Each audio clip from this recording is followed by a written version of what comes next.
De la légèreté de ces voitures, voitures très compactes, donc forcément, au niveau maniabilité, c'est ce qu'il y a de mieux. Et Philippe Petitjean a pour habitude d'aller collecter les lauriers de la victoire lorsqu'il s'engage sur une épreuve. On le suivra. Et entre les deux, pardon, j'ai loupé une voiture, c'est Michel Guillon, le 66, avec la BM 316i Compact. Pas pour moi. Donc voilà, une BM en slalom, on en a déjà vu quelques-unes. On a parfois certains pilotes avec ces propulsions qui nous gratifient de quelques passages en dérive.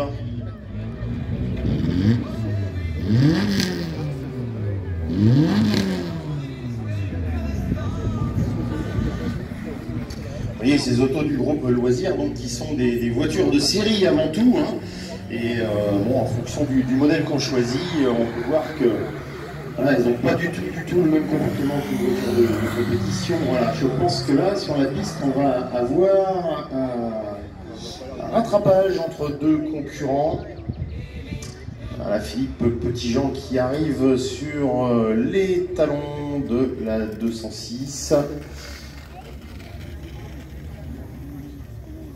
Alors, oui, j'ai pas trop vu. Je sais pas s'il a été gêné ou pas.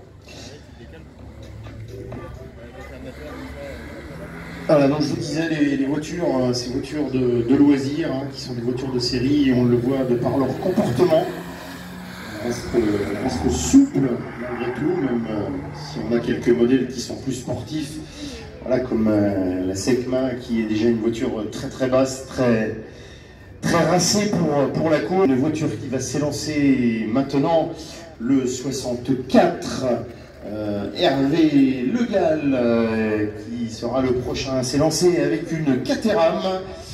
Une Caterham 7489, la classe 2 du groupe Loisirs également pour cette voiture. Et bien, on va avoir un duel à suivre, à mon avis, entre donc Philippe Petitjean et Hervé Le Gall tout au long de ces manches de course, donc pour ce groupe Loisirs.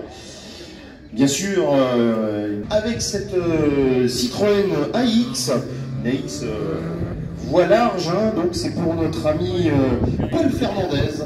Paul Fernandez qui vient de la Bretagne avec cette belle AX. Alors on va lui souhaiter de ne pas être trop embêté par la mécanique, par les aléas de la mécanique, comme ça a pu être le cas quelquefois. Attention, je ne veux pas dire de bêtises parce que j'ai le directeur de course à mes côtés, donc on va rester sérieux. Mais peut-être que le directeur de course a un message à faire passer. On a envoyé également une circuit. J'ai vu le numéro.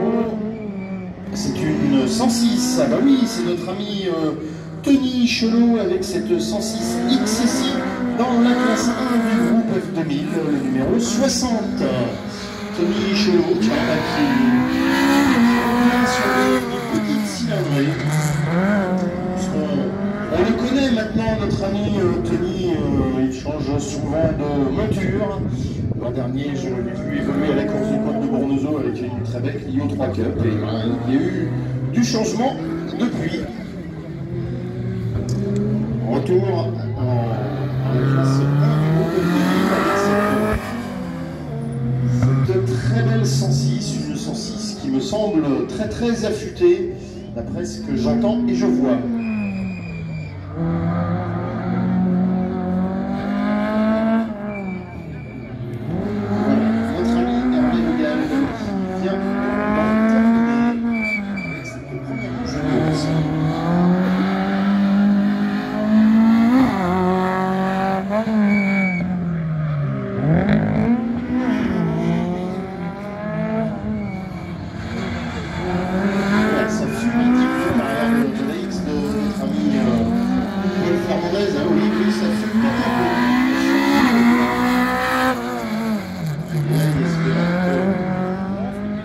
espérons que la mécanique ne fasse pas des